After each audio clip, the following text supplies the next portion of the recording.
Hello, sweet friends. Welcome in today to my sweet home living. I'm so excited that you are here.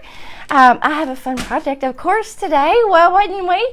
Thank you all for being so patient with me. Last week, was sick all week long, and I was really a little worried that I wasn't going to make it today, but I think we're going to be good. I do have a little cup of water, though, just in case. I've been the coughing queen. Been the coughing queen lately, you guys.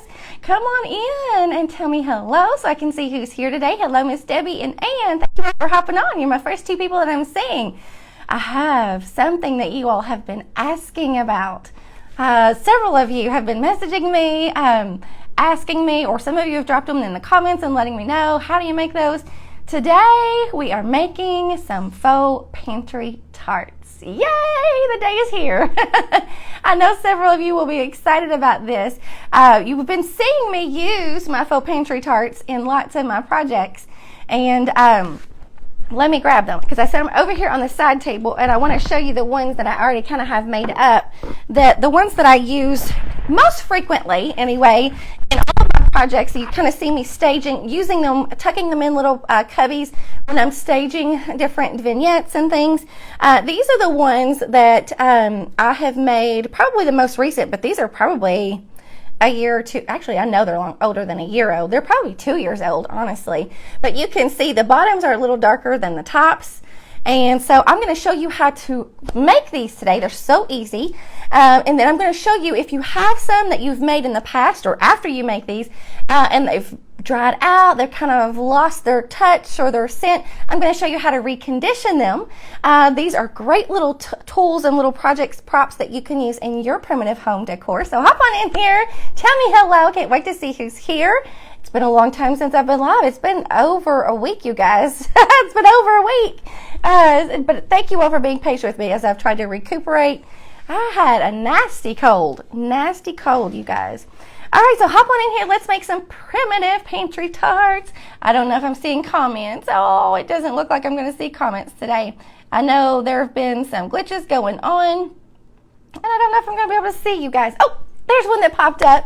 Hello from Alaska, Kathy. You're new.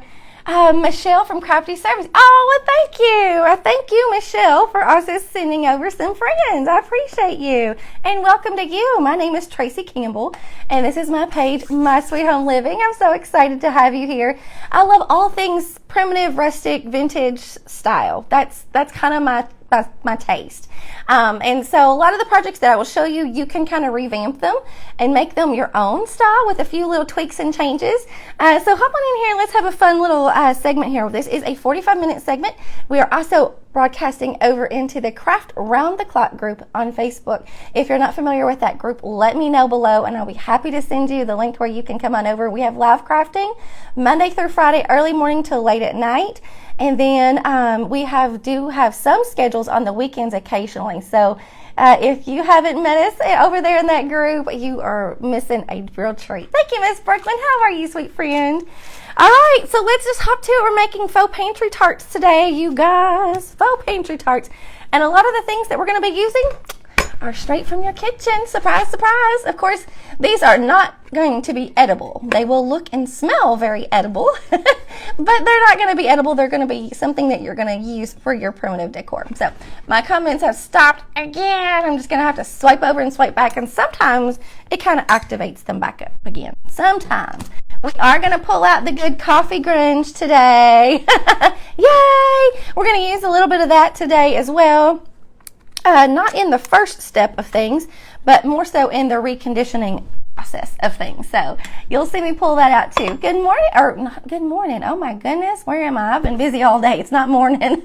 Hello, Miss Millie and Tina. How are you?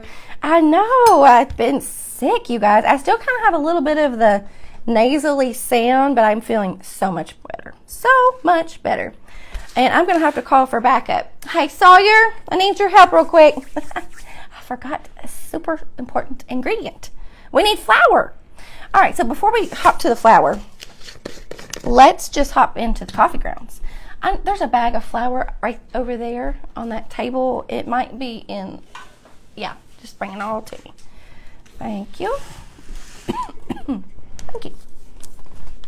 All right, so everything you're going to pull out from your kitchen pantry, you guys. And we're starting with instant coffee. Now, if you do not have instant coffee, you can use used coffee grounds. So this would be a good opportunity for you to save your coffee grounds and for these little pantry tarts. Now, the recipe that I have found that I have used is from a lady, a creator, and I don't know if it's her original recipe or if it's been kind of handed down and trickled down. You know how it works, right? So this is a lady that I've seen on YouTube. I've used this recipe several times, and it always works out perfect. So this is just me resharing something that has inspired me. I'm going to grab a drink. I do not want to have a coughing attack, that's for sure. But she uses used coffee grounds, and I don't have used coffee grounds, so I'm going with my instant coffee. 4 tablespoons of used coffee grounds. You can use more if you want your pantry tarts to be darker, or you can use less if you'd rather them to be a little lighter. I'm using instant coffee. Excuse me, guys. So this will be, these could be a little dark, and depending on what brand of coffee you use, could determine the darkness as well. You can always add or take away. Just, you can alter this recipe really to your liking, honestly. There's nothing like super scientific about it. All right, so then, oh, Sawyer, I need you one more time. I thought I had everything on the table, you guys. Oh, gosh. I need you to go grab the salt, please. Thought I was prepared today. Been running and running all morning long today, and thought I had everything with me, but except for the most commonly used. Just bring them both over here to me. That's fine, bring it to me. I can't remember if they're both the same or not. All right, we're going to use some flour.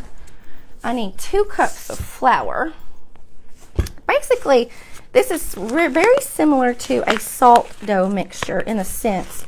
Only, of course, it's going to have coffee and it's going to have cinnamon. And, of course, you can add like allspice, nutmeg, clove, all of those things. Oh, I'm going to have to slow my talking down, you guys, because I do not want to start coughing. Okay. So we need 2 cups of flour, and I did write the recipe down to make sure that I was following along. 2 cups flour total. And I have 1/3 of a cup measuring cup, so don't be alarmed. I'm going to add 6 scoops, but that's 2 factual measuring cups for this mix. Okay. It's been so long since I've made a batch of these, I honestly can't remember how much this makes. So you'll get to watch with me, and depending on how much it makes, you can determine if you need to make more or less. I'm so sorry, I do not like drinking while on video, but I have to. I'm going to get that tickle in my throat, you guys. All right. We need a cup of sea salt. Okay.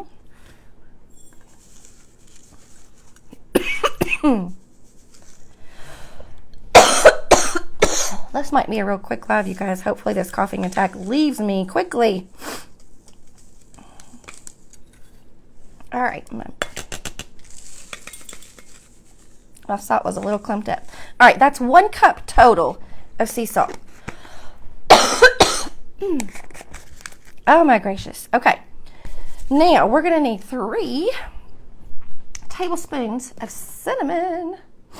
Okay, now cinnamon, you can see, guys, they can have different shades of cinnamon. This one's a little bit lighter, one's a little bit darker, and guess what? They're the same exact brand. So that will determine the darkness or lightness of your pantry tarts as well. We need 3 total tablespoons. I will put this recipe, I will post it at the top of my page later today so that you all can see it and share it to your timeline so you can have it or save it to your phone as an image, just like I did my coffee grunt mix. Whew. Okay. You could also add 2 tablespoons of clove to this if you want. Ground clove. I did not bring ground clove to the table today. You could also add some nutmeg, add some allspice, pumpkin pie spice, any of those good, warm, hearty fall scents, right? Or seasonings is what I should say. I'm going to keep it pretty simple and leave it just with the cinnamon, the coffee, and the flour, and the salt. The next thing you're going to need, and I do not have it. Y'all are going to think I've lost my mind today. I so should have looked at my card. Hey, Sawyer, I need backup again. Back up. He's going to wring my neck. While we're waiting for him, let me show you. In fact, we could, honestly. I need you to get me the measuring cup and fill it all the way up, please. Yeah, water. You could add some coffee grounds. You could add a cup of coffee grounds to this, honestly. I'm going to save my coffee grounds, and I'm going to show you the basic. Yes, fill it up to the 2-cup mark. And you could add a cup of that, and that would make it really dark. Let's go ahead and kind of mix up these dry ingredients real quick. I'm off my game today, you guys. I'm off my game today. That's what happens when you get out of routine and out of practice. You'll lose your mojo. Here, I'll get it. Thank you, babe. All right, and then you're going to add a cup of water to this. Give or take a little bit, okay? Now, you might need a little more. You might need a little less. I'm going to start with a cup. If it's too wet, then I can add a little bit more flour, okay? This is a 2-cup measuring cup, so I'm only going to add half of this water to start with. Okay. And it's going to basically make like a salt dough mix. Basically. I mean, if you've ever made salt dough, that's a good comparison. Okay, let's give it a good stir. And my comments have stopped again. Oh my gracious. What a fiasco today. Thank you, Miss Tony. Hello, Miss Nancy. I had this scheduled. I had today's live scheduled for so long. I did not want to reschedule. And I thought, oh, I'll be okay. I'll be okay. But I have a tendency to do this even weeks after I get over a cold or something. I will have a lingering tickle cough for a while. That's just the way my body does. It's crazy. Okay, now this is going to be very thick, and it's going to be just like a dough. It's going to be really crumbly at first. The more you work it, the more it will start to combine. You're going to first look at this and you're going to think, oh my gosh, it's too dry. It's too dry, but we'll get it. You can add a little splash of water at a time, but you'll see it'll come together pretty quickly. Now, you're going to want to use some little mini bunt pans, or the other thing that I think works really good are some little miniature Jell-O molds. Those have some of the cutest shapes to them, I think, when it comes to making these. But I'm just using what I have on hand, and I'll show you in just a minute what mine are. Mine are very simple and basic, nothing fancy. The smaller you go, the smaller the size and thickness, the easier and faster, obviously, that they will dry and set up. If you go larger, there's a little trick to what you got to put together. And I'll show you that in a minute. We'll make one that's a little bit large. It's not incredibly large, but it's a little bit large. But I think the smaller sizes are easier to use when it comes to decorating. So I just always kind of find myself leaning towards the smaller ones anyway. Okay, I think this will do us. Yeah, so it might come to a point where you might have to kind of get your hands in there. I'm trying to avoid that, but we'll see. Yes, right there. I brought them in here because I thought I was going to need them for my hands in a second. Okay, so now you can see we're starting to get a nice dough ball. Real really, it looks like we're in the kitchen. We're not, I promise. We're not making anything edible today, although it does already smell amazing. And you can see that mine is not super dark. Using that instant coffee. And it could be that that instant coffee has not really completely dissolved in this mix yet. That could be another factor. We'll see. Usually in the past I have used the instant coffee or regular used coffee grounds, but today all I had handy was the instant coffee. All right, I did take all my rings off. You could maybe want to use gloves or something like that for this next step, if you want. Okay, now let me show you these little tins that I have. These are just little mini bundt pans. I love these. Now let me show you what these turn out like. This came from this tart pan, just like so. All right. Now, I made mine rounded on top. If you want to set this up like this, you would probably want to make yours flat on the bottom. So there's different ways, and it depends on how you tuck this in. You could totally tuck this in on an angle, and the rounded edge, you could have a reversible size, a reversible tart, okay? But that's the size that this one, and I have no idea where I grabbed these. I've had these pans for ages. And then these are just some little mini tart pans. And I've used these little pans to make these little tarts. And I use these a lot. Use these quite a bit. Now, obviously you can see which side you like better, the top or the bottom. I make these a little bit rounded on top when I make them in this little pan. So let me show you some Jell-O molds that you could use. I don't have this Jell-O mold. This was a gift to me ages and ages ago. So this was already purchased this way, but this is an old Jell-O mold, I believe, that was used to create this one. And it's flat on the bottom, and it's dry. I've had this one ages and ages, but we can recondition these, and I'll show you how to recondition them in just a little bit. If I am missing your questions, I will go back later and reread through them, because it's not showing me comments today. Sometimes I can swipe over and swipe back, and it'll show me a couple of comments, and then before it stops again. So, hey, Miss Pat, I saw you. Hey, Miss Annabelle. Hope you're doing well. I've got to grab a drink. That's my game today. Got to grab a drink. Okay, so I believe this is okay. I hope it's not too sticky. If it's too sticky, you just dust it with some flour. Okay. Now let's start with the small ones. Let's start with the basic first, okay?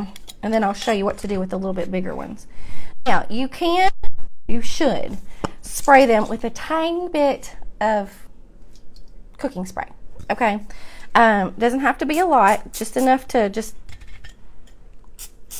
touch the surface. Okay. I'm just going to put two together right here. That's all, the only two little mini tarts I brought over here. So I'm going to take a clump of this dough. Okay. Now the smaller you go, like I said, the easier and the quicker they will set up. Okay. So I'm going to press this down into this tart pan, and you want to make sure you can see the openings around that. You're not going to have a real pretty fluted edge like that, but if you don't, make sure you press that dough down in there. You really want to press in that dough, compact it down in there. Hello, Miss Darlia, how are you? Stacy and Lorraine, I see that you all are watching. I'm not seeing a lot of comments today. They're just kind of hit and miss. So if you leave comments, I will see them after a while, though. I promise. I love going back and seeing where you're watching from, if you're a newbie, all that good stuff. Okay, so I've just put another little clump of that on top, and I'm just kind of working that in so that it looks like I didn't just add a big clump on the top. There we go. All right, now just use your fingers, kind of mold it so that you don't see any obvious fingerprints or obvious indentions, or just kind of mold it into a little dome shape. Making sure that I get all those little fluted edges filled up, because that's where the little character comes into play. So I have filled that up. I could add a little bit more to make it a little bit more rounded, but I think I'm going to leave that one as is. Okay. Now, let's do one more. You will place these. I usually like to put them on a baking sheet, like spread all of these out on a baking sheet in a very lukewarm oven. Okay. You're going to put them in an oven at temperature 170 degrees Fahrenheit. Okay. 170 degrees. That's it. So barely warm. But these will take about, how much? I said about 6 hours to dry. Okay. So if you want to do this like in the morning, first thing in the morning, put them in the oven and just kind of let them bake. Now this is perfect to do in the winter, not in the summer. This is a good fall and winter project if you want to, if you're going to have to turn your oven on and create a little bit of that heat. This is a perfect project to do in the winter for that very reason. I'm going to add just a little bit more to the top of this one. My nose is wanting to run away, you guys. Hello, Miss Cheryl. How are you? Rachel and Edie. Cindy, thank you for hopping on today. I didn't know if we were going to have comments today or not, but they show up occasionally. I'll see a comment or two. All right, so I'm just rounding this one out. Pressed it all into the little grooves. It smells amazing already. It smells amazing. Okay, so let me show you what you will do. Now this one, when I've made this one in the past, this one obviously has to go longer than about 6 hours. It just depends. And you can kind of get a look and feel for them. But if you don't dry them completely, they can get a little moldy. Okay, so you kind of want to definitely take the slow process to drying them in a low heat oven. Okay. If you get them probably 3/4 of the way dry, then you can probably let them continue to air dry. But you definitely want to make sure, if you're going thicker, you've got to go longer. Okay. Same temperature, but just increase the time. And then if you're going with a large mold, like a large bundt pan or a large Jello mold to make yours, I'm going to show you this little trick using some foil, sort of as a space, I don't know what you want to call it. It's just going to take up some space in your tart so that you don't have quite so much dough in it to dry. All right, so let me wipe off my hands right here and grab my foil. Where did my foil box go? I know oh yeah, I see it. I know I brought it to the table today. I know I brought it. All right, I'm going to kind of crumble this off my hands the best I can. It's not going to all come off. Okay, so let's grab some foil. Now, obviously, this one I could probably fill up. Honestly, I could probably fill up just fine, and it would dry just fine. If you go any larger, you would want to do this. But I'm going to show you how to do it so that you'll know how, depending on what size pan you use or mold that you use. You'll know how to do this if you need to. This is not, I'm telling you what, this is not my day. Not my day. Come open. Oh, really? All right. Oh, you know what? There's more than one way to open it. All right. As long as I don't cut my hand on something, that would be my luck today. All right. So we're going to take a little strip of some aluminum foil. I don't know if this will be enough or not. We'll see. And I'm going to roll it up.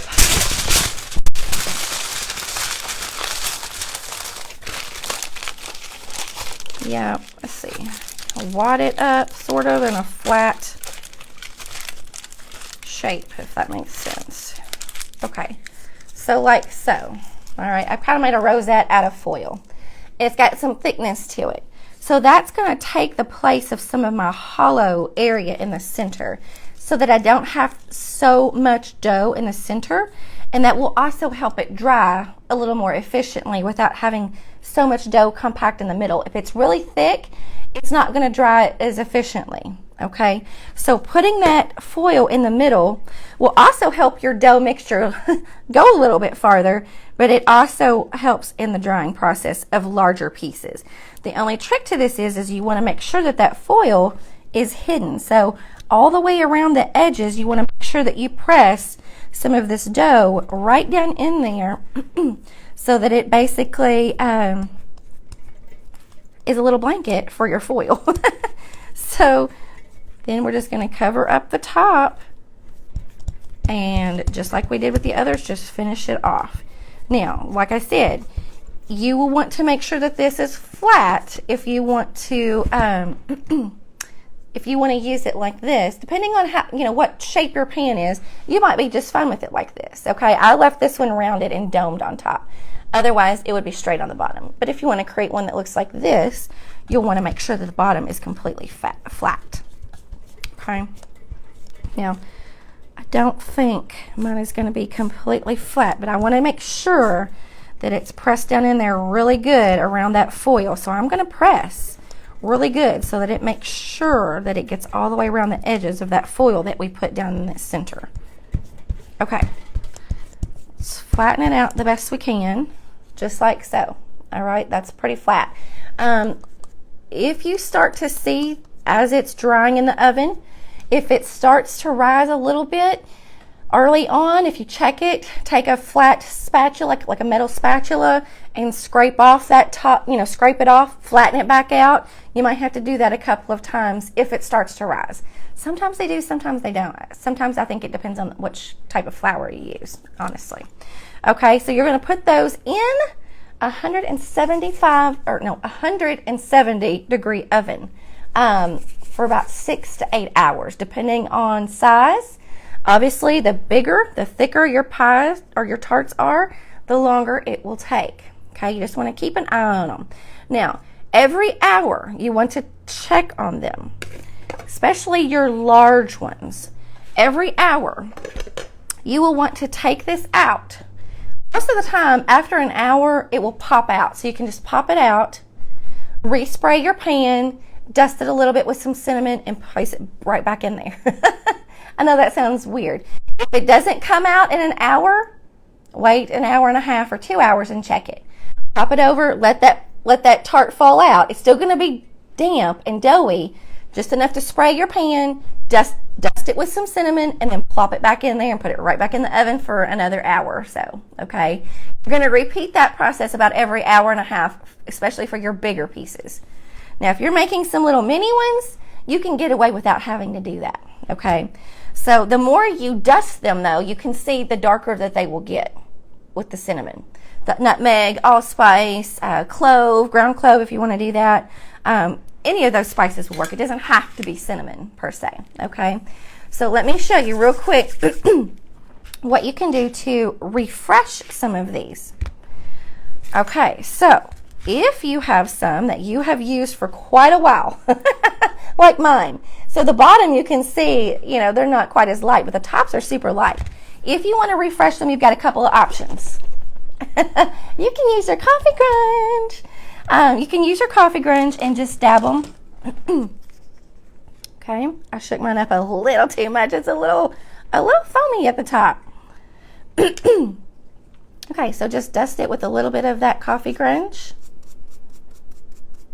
Then you can sprinkle on some allspice or some more cinnamon if you want. This does have cinnamon in it, but it will give you a little bit more of that powdery look if you dust it with some dry. So we're in my, right here in front of my nose. Whew, I'm batting 1,000 today, you guys. Just sprinkle it a little bit with some more cinnamon and or some other spices that you want, and kind of let that dry. That's all you have to do to refresh it. Now let it dry, and that cinnamon won't be quite as orangey.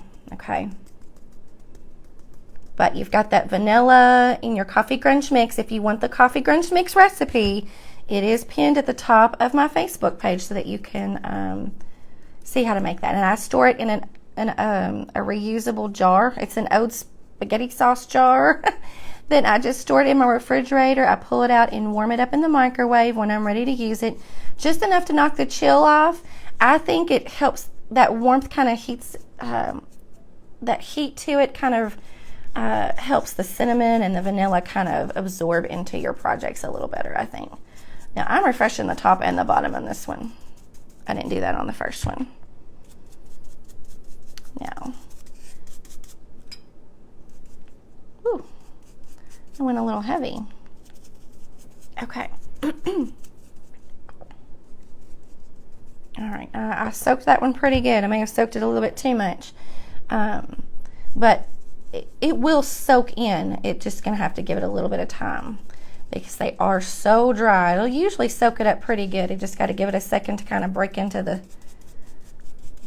surface a little bit, but it'll absorb it.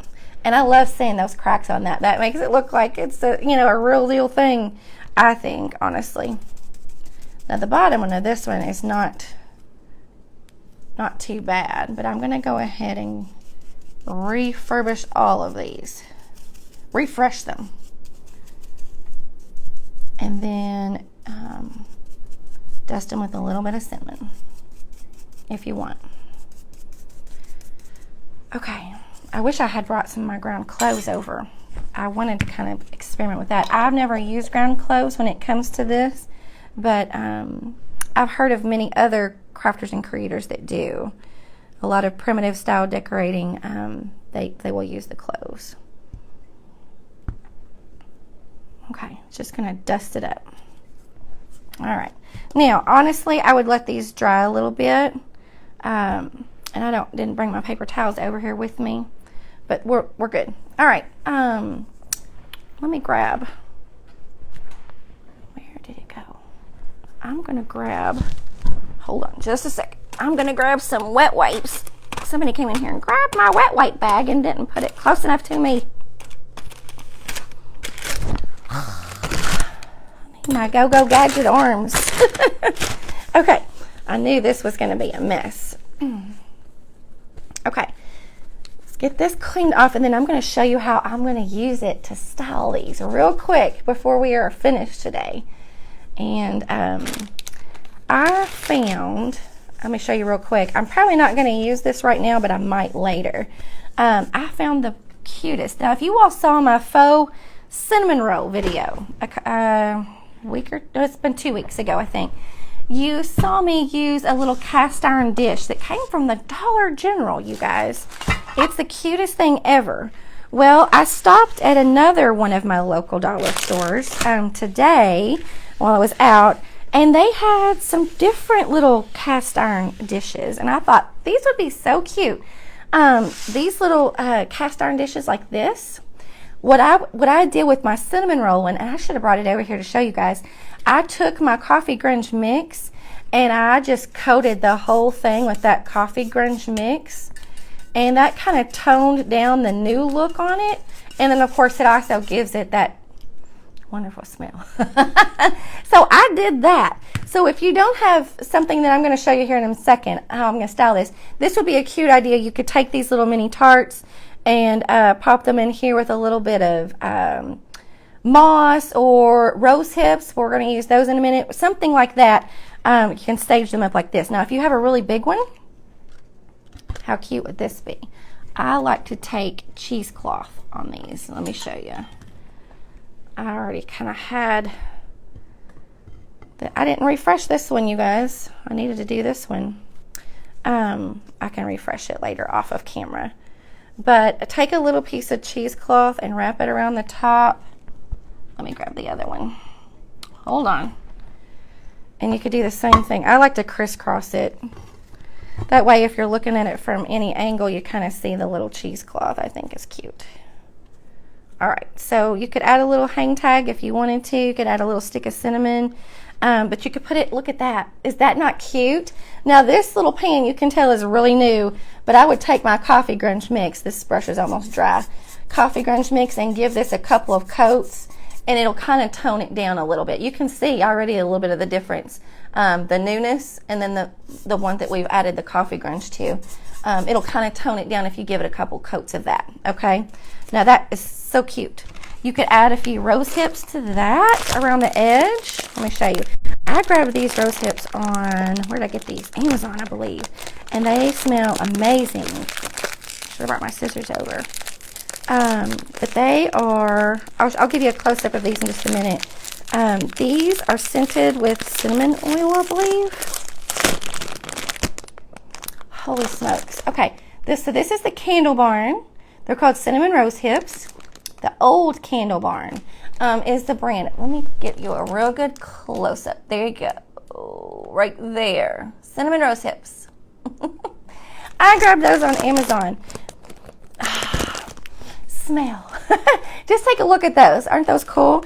So they look, I mean, they are the real deal. So I'm just going to sprinkle those around the edge. These do have a few little bits of cinnamon stick in with them, I believe. Sprinkle those around, and that's going to give you a little bit different of a texture. It's going to give you another amazing fall scent. And how cute would this be on your kitchen counter? Oh, and it smells absolutely amazing. So you have yourself your very own homemade, handmade air freshener right there. Your scented, take that little tag off. These came from the Dollar General, you guys. This one was $5. This one was $3, okay? But isn't that cute? I love that. Now, here's another thing that I'm going to do with mine. I have, you all know, well, most of you probably know, I've talked about them before. I love collecting vintage scales, kitchen scales. So I don't know if I've ever used this one on Alive, my green one. This is one of my favorites. I usually tuck it up high, so I had to bring it down and clean it off today. But how good of a find was this? It even comes with the little additional part to the scale. I can't think of the name of it right this second. But what I'm going to do is I'm going to take mine and I'm going to fill it with some rose hips. Okay, I can make sure I'm good on time. We're good. We got 5 more minutes. I'm going to show you these rose hips. Oh my gosh, these are beautiful. I'm going to be getting me some more of these. I'm going to be getting me some more of these. If y'all want the link to these, I'll make sure that I put those in my video description as well. So let me give you a close-up of those. Look at that. Look at the colors, first of all. It screams fall, okay? It's all earthy, natural, rustic, but you have little pieces of cinnamon sticks. It looks like these might be some little pomegranates. I'm not sure. And then, of course, the rose hips. And they're all scented with it smells like cinnamon apple rose hips to me. So then I'm going to take my little Pantry Tarts, and I'm just going to tuck them right in here. If you had some dried orange slices, that would be amazing. I did not. I'm going to do some before the fall is over for sure. But nestle these down in those rose hips, and those will be a perfect little addition. Now, if you have, you could put some full-size cinnamon sticks in there as well. Obviously, the more you fill it, the better look you'll get. I do want some orange slices. You could add some apple slices too, some dried ones. You know what I mean? So take a few of these are a little bit too light. I'm going to take my coffee grunge mix and coat these, darken them up. Good little trick I like to do with that. I mean, you all, that coffee grunge mix, I'm telling you, you will find that you can use it for so much. Once you start using it, you'll be like, oh my gosh, where has this been all my life? Now, I've got more Pantry Tarts, obviously, that we've just made that I'm going to use and tuck in here. But you could add a little hand sifter. Let's see. Tuck this. I don't know if I can get away with that or not. Tuck it down in there like so. If you have a little fall pick, you could tuck that in around the side. You all know I'm going to stage this up for you guys and take a cute picture so that you guys can see. What about this little grubby jar light that we made a couple of weeks ago? This would be cute. Cute, cute, cute. Tucked right in there as well. Just like that. Prop it up. I'm going to have to use one of these cinnamon sticks, I think, to prop it up in the back. You could even get away with one of these little candles. Tuck that right in there. Nestle it down in there. And let's see. Got to get it just right. I'm about to lose it. There we go. There we go. There we go. How cool is that, you guys? Now, this smells amazing. It's right under my nose, and I have a runny, stuffy nose, and I can still smell it. But it's like the most subtle, warm and cozy, comforting smell that you'll ever smell. I promise. I promise. So if you don't have something like this, I know you can find a really cute little cast iron skillet. This is a little mini one. $5 at the Dollar General, you guys. They've got some really cute ones. They have some square shaped ones, but just see what you can find that'll work together size and shape wise. But these are so cute and they smell amazing. Thank you all so much for hanging out with me today and dealing with my coffee, runny, stuffy nose today. I appreciate you all so much. I'm going to try to be live one more time at least this week. Hopefully, what is today? Today's Tuesday. Maybe we might go for Thursday or Friday. We'll see. I'll post it on my page so you won't miss it. And I'll talk to you soon. We have another creator coming up live in 2 minutes over in the Craft on the Clock group. Before you leave me today, please make sure you tap the screen, the 3 dots in the top right corner, and follow me if you would like to see more primitive and rustic style decorating for your home. I'll talk to you soon. Take care. Bye, y'all.